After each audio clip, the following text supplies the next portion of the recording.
About a week ago, there was a question on the Reddit Ask Bible Scholars subreddit about how scholars can continue to believe in God after learning the history of the text of the Bible and the church and such. Since I'm not really a scholar, I couldn't post an answer, but I'm a very well-read layman in a few different fields. Theology is one of those fields. So I have thoughts on the subject.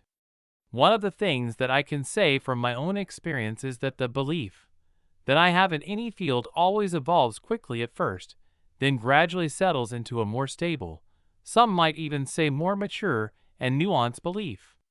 There are people who have a crisis of faith when they learn the messy history of the Bible and the church. Dr. Tim Mackey talks about that in his Making of the Bible lecture.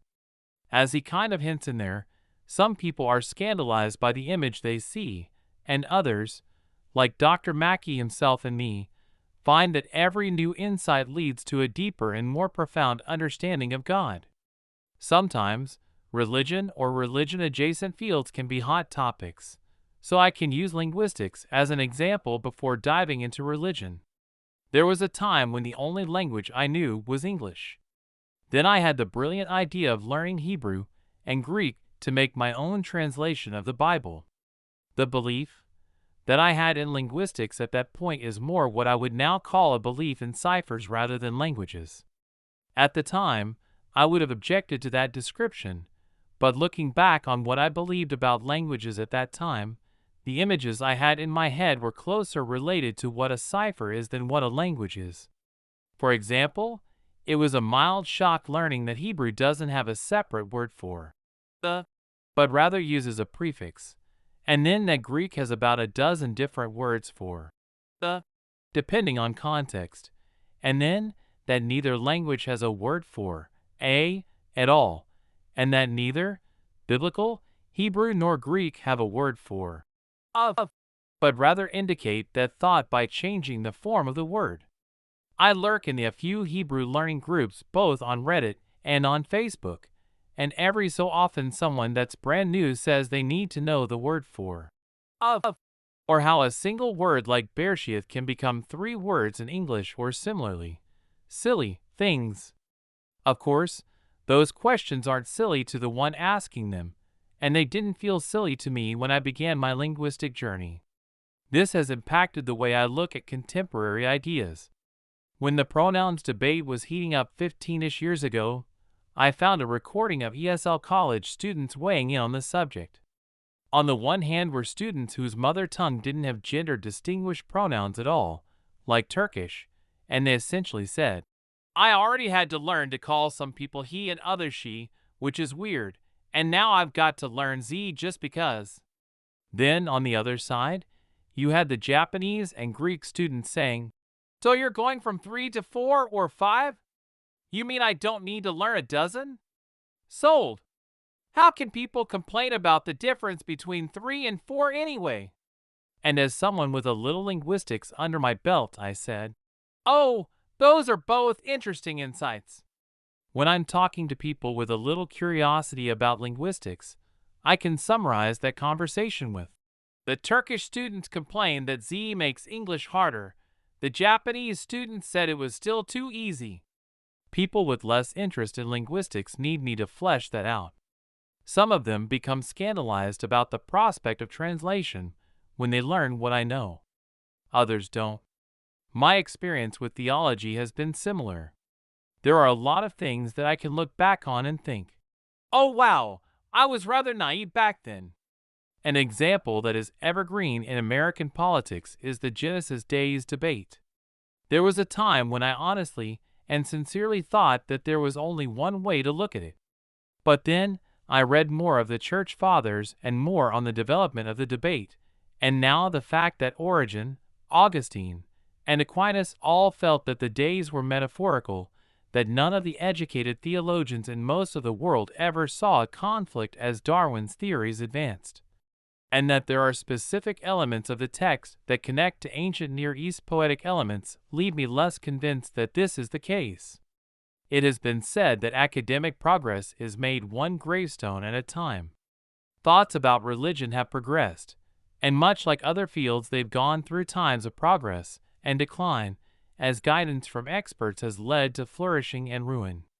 In the same way that early study of black holes was held back by Arthur Eddington until he died, Mike Licona's recent studies about how we need to nuance our language around inerrancy and inspiration have been held back by those at the head of the earlier generation. Those holding back the study of black holes couldn't stop young scientists from speculating about them and gaining curiosity, and there are a lot of up-and-coming theologians coming out of the woodwork with questions about Dr. Licona's findings now that the generation that held him back is falling away.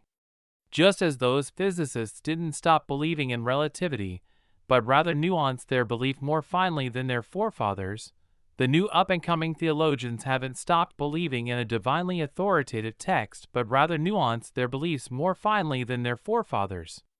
There are times when a new set of beliefs is sufficient to warrant a paradigm and/or name change, and these occur in all fields.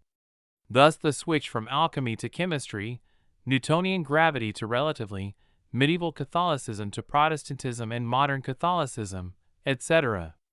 Overall, as someone who has read deeply in several subjects, I've come to the conclusion that our willingness to confront the consensus expert opinion in that subject should be inversely proportional to our knowledge and experience in that field. If we are not well read in a subject, we should accept the consensus near blindly. If we are fairly well read, be willing to throw our support behind a minority scholarly position. If we're extremely well read, assemble our own theory. If we can have an intelligent conversation with those that publish in the field, then, and only then, should we start saying that we think the consensus is wrong in that field. It's fine to have a lay-level understanding of subjects we aren't well read in. That's why lay-level understandings exist.